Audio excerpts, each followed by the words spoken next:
प्रभु यीशु ख्रीस्त में मेरे प्यारे भाइयों और बहनों, आज हम एक नए सप्ताह में प्रवेश करने जा रहे हैं और इससे बेहतर नहीं हो सकता कि इस नई सुबह की शुरुआत हम परमेश्वर के वचनों के साथ करने जा रहे हैं। आज का वचन जो हम अध्ययन करेंगे वह हमें अंदर से एक अलग प्रकार की ताकत प्रदान करेगा, क्योंकि वह हमें एहसास दिलाएगा कि जब हम परमेश्वर में सम्मिलित होते हैं तो असंभव नाम की कोई शब्द हमारे सामने नहीं आ सकती। हर चीजें मुमकिन है, हर चीजें संभव है। यदि आज आप डॉक्टरों की रिपोर्ट को लेकर परेशान हैं कि कोई एक बीमारी जो आपको छोड़ नहीं रही, आप चिंतित हैं, परेशान हैं, पीड़ित हैं, निराश मत होइए। असंभव को भी वो आज संभव करेगा। यदि आप किसी आर्थिक संकट से गूंज रहे हैं, बैंक अकाउंट खाली हो चुका है, रिश्ते टूटने के कगार पे हैं, हिम्मत मत हारिए।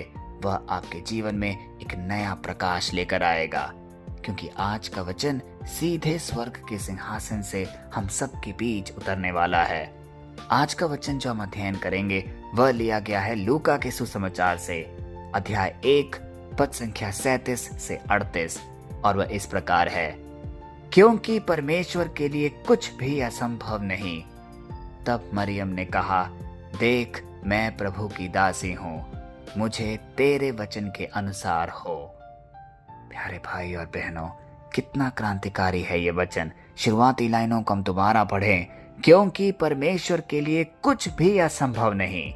अगर हम गौर फरमाएं तो यहाँ पर हमें परमेश्वर की संप्रभुता का एक झलक दिखता है। जब स्वर्गदूत गैब्रिएल कहता है कि परमेश्वर के लिए कुछ भी असंभव नहीं, तो मूल यूनानी पाठ में इसका अर्थ है परमेश्वर का कोई भी वचन सामर्थ्य से खाली नहीं होता। दुनिया हमें अनेक शब्द के ध्वनि सुना सकती है, लेकिन परमेश्वर का एक ही शब्द हथियार स्वरूप है। यदि उसने कह दिया तो शून्य में से भी सृष्टि का निर्माण हो जाता है। आज जब माता मरियम कहती हैं, मुझे तेरे वचन के अनुसार हो, मरियम का यह जवाब मसीही जीवन का सबसे बड़ा एक केंद्र बिंदु है। मरियम यह नहीं पूछ रही कि यह कैसे होगा, क्योंकि तार्किक रूप से एक कुंवारी का गर्भवती होना असंभव था। उसने अपने तर्क को परमेश्वर के वचन के सामने आत्मसमर्पण कर दिया। जब आप भी अपने बुद्धि को छोड़कर उसके वचनों को हाँ कहते हैं तो चमत्कार जरूर जन्म लेता है। प्यारे भाई और बहनों, वचन हमें एक दासी की मानसिकता को भी झलका रहा है। मरियम ने खुद को प्रभु की दासी कहा। इसका अर्थ है कि उसने अपने जीवन के पूरी अधिकार, अपना भविष्य और समाज में होने वाली अपनी बदनामी की परवाह छोड़कर पूरा नियंत्रण परमेश्वर को सौंप दिया। कुछ इसी तरह होता है जब हम अपने कष्टों में, अपने लाइलाज बीमारी में तड़प रहे होते हैं, क्योंकि हमें वास्तविकता में लगता है कि यह सब मुझसे कभी नहीं छूट सकता, मेरे हालात नॉर्मल नहीं हो सकते। लेकिन आज परमेश्वर का वचन हमें यकीन दिला रहा है कि उसके लिए कुछ भी असंभव नहीं है। यदि हम पूर्ण रूप से अपने आप को समर्पित करेंगे, प्रभु के दास बनकर अपना जीवन व्यतीत करेंगे, तो वह निश्चित ही दखल देगा। माता मरियम के जीवन को देखिए। उनके जीवन में कुछ ऐसी घटनाएं घटी जो सोच के परे था। असंभव चीजें भी संभव होते हुए दिखी। आज समाज आपको आपकी सीमाओं से परिभाषित करता है।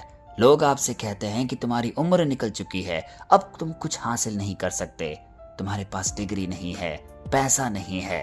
लेकिन हमें अब हिम्मत नहीं हारना, क्योंकि हम जानते हैं कि जो कुछ हमारे पास है वह काफी है, क्योंकि परमेश्वर हमारे साथ खड़ा है।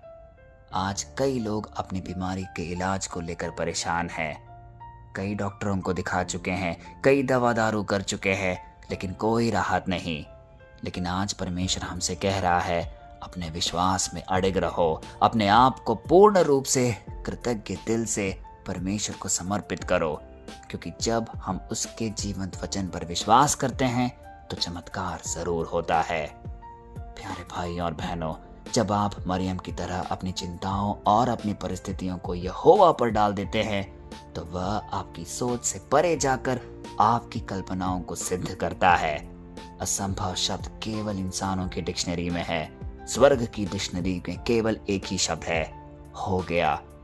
आज से अपनी समस्याओं को देखना बंद करें और समस्या के सामने अपने परमेश्वर के आकार को घोषित करना शुरू करें। बाइबल कितनी खूबसूरती से हमें उदाहरण देता है। इब्राहिम और सारा का जीवन देखिए। जब परमेश्वर ने 100 साल के इब्राहिम और 90 साल की बांझ सारा से कहा कि उनका बेटा होगा, तो सारा मन ही मन हंस पड़ी। तब उत्पत्ति अध्याय 18 पद संख्या 14 हमें बताती है कि परमेश्वर ने यह सवाल पूछा था, क्या यहोवा के लिए कोई काम कठिन है? और ठीक ठहराए हुए समय पर इसहाक का जन्म होता है। परमेश्वर ने उनकी उम्मीदों से परे जाकर उनकी हर कमी को बहुतायत में बदल दिया। प्यारे भाई और बहनों, जो परमेश्वर इब्राहिम और सारा को पुत्र प्राप्ति करा सकता है, वह हमारे जीवन में भी जरूर दखल दे सकता है। हमें सिर्फ एक पूर्ण विश्वास से उसके वचनों पर अध्ययन करना है। तो आइए कुछ पल मौन रहकर अपनी आंखें बंद करके एक शक्तिशाली प्रार्थना पिता परमेश्वर को हम समर्पित करें। हे सर्वशक्तिमान और जीवित पिता परमेश्वर, आज हम सब एक कृतज्ञ दिल लिए हुए तेरे सामने उपस्थित हैं। हर वह व्यक्ति जो इस प्रार्थना सभा में अपने अपनी मन्नतों को लेकर प्रार्थना कर रहा है, रो रहा है, निराश है, उसकी आवाज बन, उसे ढारस प्रदान कर, उसे यकीन दिला कि उसके जीवन में कुछ ऐसी गतिविधियां होंगी जो अभी तो असंभव सी प्रतीत होती है, लेकिन आपके सामने सब कुछ संभव है। उसकी आत्मिक आंखें खोल दे। हे पिता, आज उनके होठों में से मरियम की तरह यही अंगीकार निकले, प्रभु मुझे तेरे वचन के अनुसार हो। हर बांझ कोख यीशु के नाम से फलवंत हो जाए। हर कर्ज का बंधन आज इसी वक्त टूट जाए। डॉक्टरों की हर नकारात्मक रिपोर्ट यीशु के सामर्थी नाम से बदल जाए।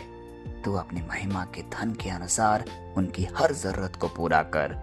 यीशु के जीवित और सामर्थी नाम पे ये सारे निवेदन हम मांगते हैं, आमीन।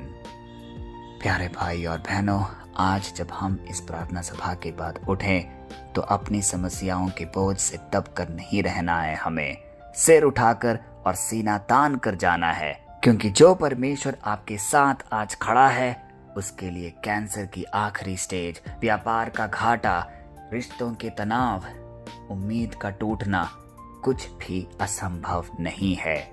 वह सब कुछ संभव जरूर करेगा। मरियम ने सिर्फ एक बार विश्वास किया और वह मसीह की माता बनी।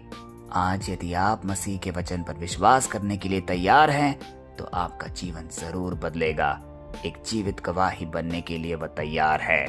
शैतान को बता दीजिए कि तुम्हारी रात खत्म हो चुकी है और परमेश्वर की सनातन ज्योति आपके जीवन में चमकने के लिए तैयार है। जाइए और उस असंभव को संभव होते हुए देखिए जो आपने सालों तक प्रतीक्षा की है। परमेश्वर आप सबको अपने इस सामर्थी वचन के द्वारा बहुत बहुत आशीष दे। जय मसीह की। कल फिर हम मिलते हैं। तब तक के लिए पिता परमेश्वर की असीम दया, कृपा और अनुकंपा में आपको, आपके परिवारजन को, आपके हर एक निवेदन को हम प्रस्तुत करते हैं, पिता, पुत्र और पवित्र आत्मा के नाम पर, आमीन।